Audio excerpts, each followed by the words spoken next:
इस वीडियो में हम डिस्कस करेंगे सीटेट पेपर 2 जो आपका हुआ है 14 दिसंबर को, उसकी बाल विकास की आंसर की 5 से 7 मिनट में फटाफट से सिर्फ क्वेश्चन के आंसर बताएंगे। सेट की बात करें तो सेट जी है ये, और पहला प्रश्न यहाँ पर है जीन पियाजे से। तो इस प्रश्न का आंसर क्या होगा? जीन पियाजे वाला जो प्रश्न है इसका आंसर हो जाएगा आत्म केंद्रित वाक संज्ञानात्मक अपरिपक्वता का संकेत और निजी वाक स्व विनियमित में प्रभाव, यानी तीसरा विकल्प यहाँ पर सही हो जाएगा। आपका जो समावेशी कक्षा वाला जो प्रश्न था इसमें आपका सही जवाब हो जाएगा बच्चों की विभिन्न आवश्यकताओं के अनुरूप पाठ्यचर्या और शैक्षणिक रणनीतियों को संशोधित करता है, तो इसका पहला विकल्प सही हो जाएगा। प्रश्न संख्या 3 की अगर हम बात करें, यहाँ पर स्टेटमेंट वाला क्वेश्चन था, लोकेश वाला जो क्वेश्चन था, इस प्रश्न में आपका सही जवाब होगा प्रश्न संख्या 3 की अगर बात करें तो both A and R true, यानी दोनों ही सही हैं, लेकिन व्याख्या जो है नहीं सही है, तो यहाँ पर चौथा विकल्प सही हो जाएगा। इस प्रश्न के लिए चौथा विकल्प सही हो जाएगा। अगला प्रश्न है प्रश्न संख्या 4, द्वितीय विश्व युद्ध वाला जो क्वेश्चन था, इसमें विवेचनात्मक सोच को बढ़ावा देने वाला जो प्रश्न है वो है कि द्वितीय विश्व युद्ध के फैलने में किन कारकों का योगदान था। अगला प्रश्न है प्रश्न संख्या 5, इसमें पूछा जा रहा है निम्न में से कौन सा प्रदर्शन लक्ष्य अभिविन्यास का उदाहरण है। प्रदर्शन लक्ष्य, इसमें आपको उत्तर करना था क्वेश्चन नंबर 5 के लिए एक अच्छा छात्र जो है, एक छात्र अच्छा ग्रेड पाने और दूसरों से बेहतर होने के लिए कड़ी मेहनत करता है। ग्रेड पर यहाँ पर आपका आंसर होना चाहिए था। अगला प्रश्न देखिएगा प्रश्न संख्या 6, अभिकथन और कारण वाला जो प्रश्न है, एक समावेशी कक्षा में सभी पाठ्यचर्या अनुकूल के शैक्षिक मानकों को विशेष बच्चों के लिए निम्नतर करने के लिए निर्देशित किया जाना चाहिए। इस संबंध में दोनों ही कथन जो है गलत है, यहाँ पर दूसरा सही हो जाएगा। हार्वर्ड गार्डनर वाला जो क्वेश्चन था, ठीक है, इसके अनुसार बुद्धि समय के साथ बदलती है। अगला प्रश्न है प्रश्न संख्या 8, भाषा और सोच प्रक्रिया के संबंध का प्रस्ताव रखते हुए लेव वाइगोत्स्की ने निम्नलिखित में से किस रूप में भाषा को अवधारणबद्ध किया। क्वेश्चन नंबर 8, उत्तर होगा यहाँ पर भाषा एक सांस्कृतिक उपकरण है जो संज्ञान को कई तरीकों से सुगम बनाती है। अगला प्रश्न है विकास के डैश आयाम के तहत भावनाओं, आत्मधारण तथा परिवारों, साथियों और दोस्तों के साथ, तो इस प्रश्न का आंसर होगा मनोसामाजिक आयाम के तहत। क्वेश्चन नंबर 10, कथन कारण वाला जो क्वेश्चन है, इस प्रश्न का आंसर होगा दोनों ही कथन यहाँ पर गलत हैं, दोनों ही कथन यहाँ पर गलत हैं, तो 10 में आंसर हो जाएगा ऑप्शन नंबर बी के साथ। अगला प्रश्न देखिएगा 11वां प्रश्न क्या कहता है, एक शिक्षिका छात्रों को उनके पूर्व ज्ञान को नई संकल्पनाओं से जोड़ने के अवसर प्रदान करके अपनी कक्षा में सार्थक सीखने व विवेचनात्मक सोच को सक्षम बनाती है, तो कौन सी रणनीति सबसे ज्यादा प्रभावशाली होगी। क्वेश्चन नंबर है 11, और इस प्रश्न का आंसर हो जाएगा छात्रों से नई सामग्री से संबंधित अपने स्वयं के अनुभव साझा करने। 12वां प्रश्न है 10 साल की काकुली गणित के कठिन सवाल से जूझ रही है, उसके समस्या समाधान कौशल को बढ़ाने के लिए शिक्षिका क्या कर सकती है। क्वेश्चन नंबर 12, तो उनको आप आलंबन प्रदान करें। स्कैफोल्डिंग आपने पढ़ा होगा वाइगोत्स्की की थ्योरी से। प्रश्न संख्या 13, फिजा ने विश्लेषण किया कि उसे विषय जेड को सीखने की तुलना में एक्स सीखने में अधिक समस्याएं हैं, तो ये मेटाकॉग्निशन है, ठीक है, चिंतन के बारे में चिंतन करना, अधिसंज्ञान इसका उत्तर हो जाएगा। प्रश्न संख्या 14 है अधिगम के सार्वभौमिक अभिकल्प में क्या शामिल नहीं है। क्वेश्चन नंबर 14, उत्तर हो जाएगा यहाँ पर शिक्षार्थियों के नामीकरण और वर्गीकरण, ठीक है, भेदभाव नहीं करते इसलिए वर्गीकरण यहाँ पर शामिल नहीं होगा।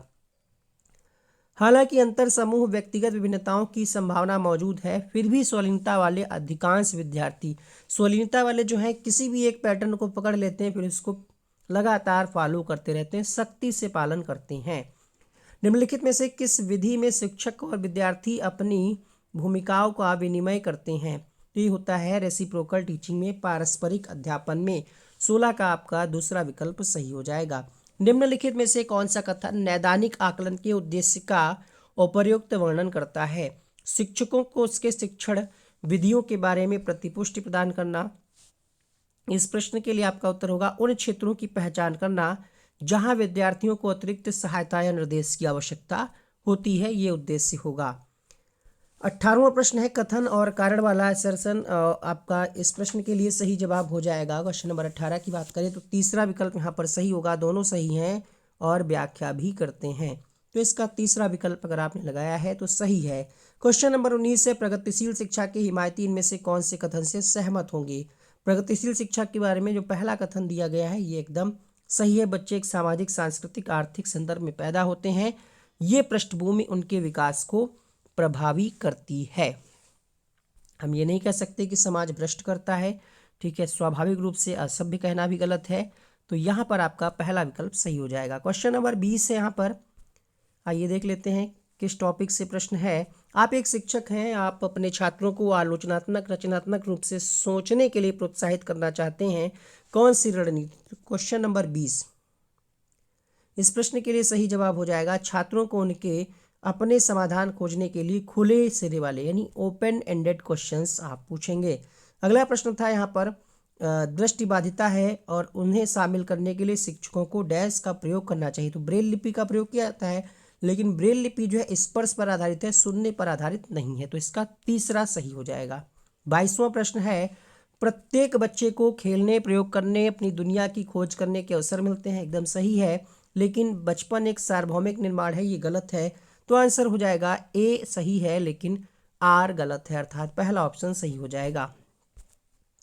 23वां प्रश्न है लेवाइगोत्स्की के सिद्धांत का पालन करते हुए एक शिक्षक को क्या करना चाहिए। वाइगोत्स्की ने सहयोग की बात की है, उस आधार पर आप कह सकते हैं कि पारस्परिक अध्यापन का पालन करना चाहिए। अगला प्रश्न देखिएगा, प्रश्न संख्या 24 नई अवधारणाओं को पढ़ाने के लिए कौन सी प्रभावी रणनीति है। उदाहरण गैर उदाहरण और ये भी सही है। परिभाषा का याद करने का हम प्रयोग नहीं करते हैं ज़्यादा, तो इसका आंसर फर्स्ट हो जाएगा। लेवाइगोत्स्की संज्ञानात्मक विकास को किस रूप में देखते हैं, तो सहयोगात्मक प्रक्रिया के रूप में देखते हैं। 26वां प्रश्न देखिएगा, प्रश्न संख्या 26 क्या कहता है कोहलबर्ग के बारे में कौन सा कथन सही है।